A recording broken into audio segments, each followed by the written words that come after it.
अचानक कालबेल की आवाज सुनकर रामू ने दरवाजा खोला। दरवाजे पर एक औरत खड़ी थी।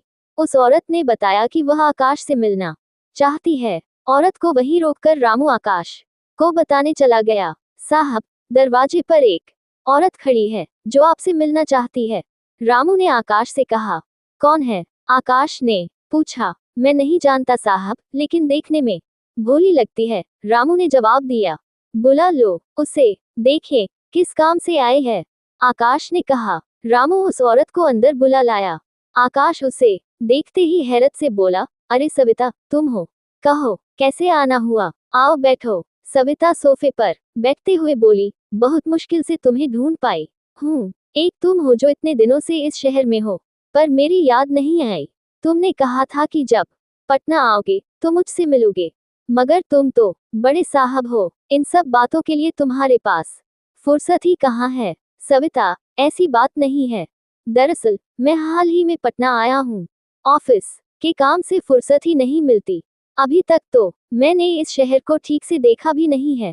अब छोड़ो इन बातों को, पहले ये बताओ कि मेरे यहाँ आने की जानकारी तुम्हें कैसे मिली? आकाश ने सविता से पूछा। मेरे पति अशोक से, जो तुम्हारे ऑफिस में ही काम करते हैं, कविता ने चाहते हुए बताया। तो अशोक जी हैं तुम्हारे पति? मैं तो उन्हें अच्छी तरह जानता हूँ। वे मेरे ऑफिस के अच्छे वर्कर हैं, आकाश ने कहा। कि ऑफिस जाने का समय हो चुका था, इसलिए सविता जल्दी ही अपने घर आने की कहकर लौट गई। ऑफिस के कामों से फुर्सत पाकर आकाश आराम से बैठा था। उसके मन में अचानक सविता की बातें आ गईं। 5 साल पहले की बात है। आकाश अपनी दीदी की बीमारी के दौरान उस के घर गया था। वह इंजीनियरिंग का इम्तिहान दे चुका था। सविता उसकी दीदी की नंद की लड़की थी। उसकी उम्र 16 साल की रही होगी। देखने में वह अच्छी थी। किसी तरह वह 10वीं पास कर चुकी थी। पढ़ाई से ज्यादा वह अपने आप पर ध्यान देती थी। सविता दीदी के घर में ही रहती थी। दीदी की लंबी बीमारी के कारण आकाश को वहां तक करीबन 1 महीने तक रुकना पड़ा। जीजाजी दिन भर ऑफिस में रहते थे। घर में दीदी की बूढ़ी सास थी। बुढ़ापे के कारण उनका शरीर तो कमजोर था, पर नजरें काफी पैनी थीं। आकाश ऊपर के कमरे में रहता था। आकाश को समय पर नाश्ता व खाना देने के साथ साथ उसके ज्यादातर काम सविता ही करती थी। सविता जब भी खाली रहती तो ज्यादा समय आकाश के पास ही बिताने की कोशिश करती। सविता की बातों में कीमती गहने, साड़ियां, अच्छा घर व आधुनिक सामानों को पाने की ख्वाहिश रहती थी। उसके साथ बैठकर बातें करना आकाश को अच्छा लगता था। सविता भी आकाश के करीब आती जा रही थी। वह मन ही मन आकाश को चाहने लगी थी। लेकिन दीदी की सास दोनों की हालत समझ गई और एक दिन उन्होंने दीदी के सामने ही कहा, आकाश, अभी तुम्हारी उम्र करियर बनाने की है। जज्बातों में बह कर अपनी जिंदगी से खेलना तुम्हारे लिए अच्छा नहीं है। दीदी की सास की बातें सुनकर आकाश को अपराधबोध का एहसास हुआ। वह कुछ दिनों बाद ही दीदी के घर से वापस आ गया। तब तक दीदी भी ठीक हो चुकी थी।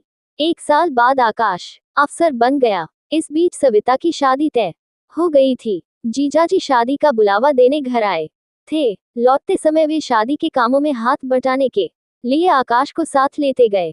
दीदी के घर में शादी की चहल पहल थी। एक शाम आकाश घर के पास बाग में यूं ही टहल रहा था, तभी अचानक सविता आए और बोली, आकाश, समय मिल जाए तो कभी याद कर लेना। सविता की शादी हो गई। वह ससुराल चली गई। आकाश ने भी शादी कर ली।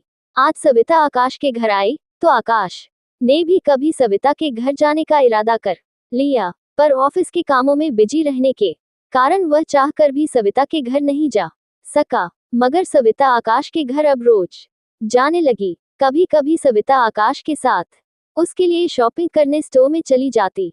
स्टोर का मालिक आकाश के साथ सविता को भी खास दर्जा देता था। एक आध बार तो ऐसा भी होता कि आकाश की गैरहाजिरी में सविता स्टोर में जाकर आकाश व अपनी जरूरत की चीजें खरीद लाती, जिसका भुगतान आकाश बाद में कर देता। आकाश सविता के साथ काफी घुल मिल गया था।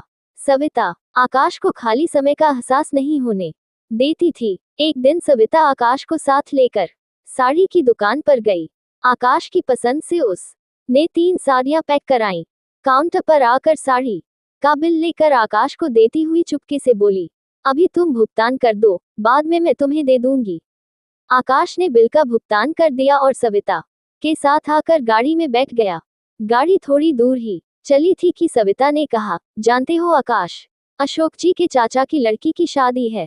मेरे पास शादी में पहनने के लिए कोई ढंग की साड़ी नहीं है, इसीलिए मुझे नई साड़ियां लेनी पड़ी। मेरी शादी में माँ ने वही पुराने जमाने वाला हार दिया था जो टूटा पड़ा है। शादी में पहनने के लिए मैं एक अच्छा सा हार लेना चाहती हूँ, पर क्या करूँ?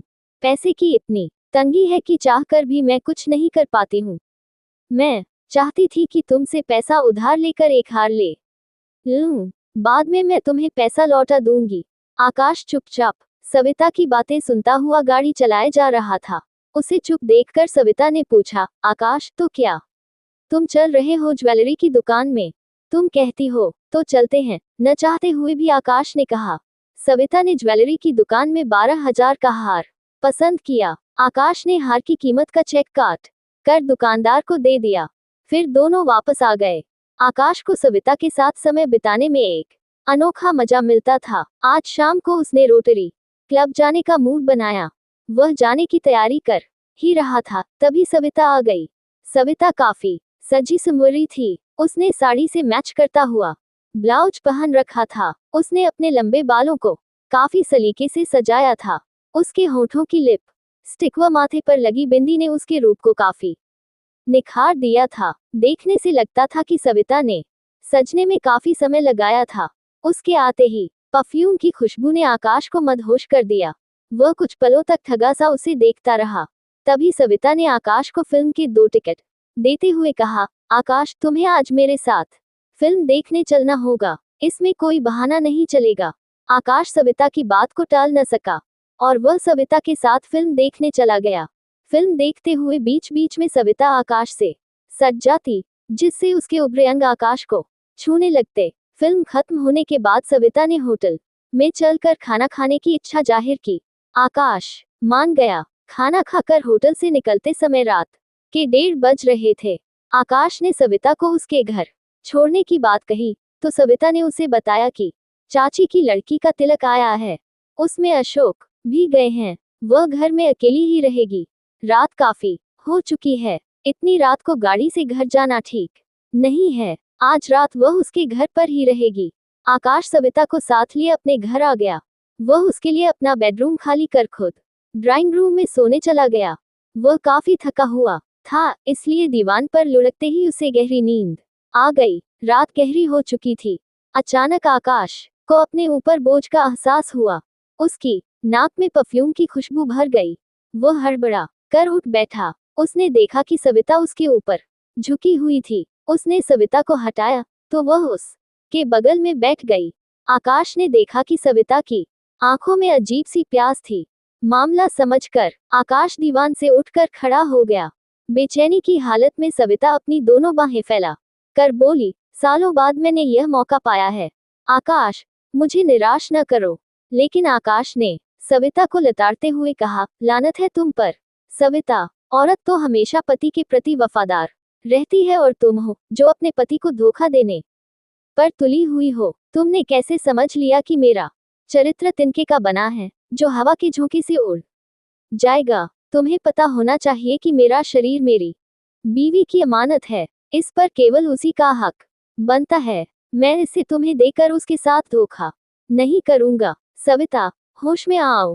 सुनो, औरत जब एक बार गिरती है तो उसकी बर्बादी तय हो जाती है। अपनी बात कहते हुए आकाश ने सविता को अपने कमरे से बाहर करके दरवाजा बंद कर लिया। सुबह देर से उठने के बाद आकाश को पता चला कि सविता तो तड़के ही वहां से चली गई थी। आकाश ने अपनी समझदारी से खुद को तो गिरने से बचाया ही, सविता को भी भटकने नहीं दिया।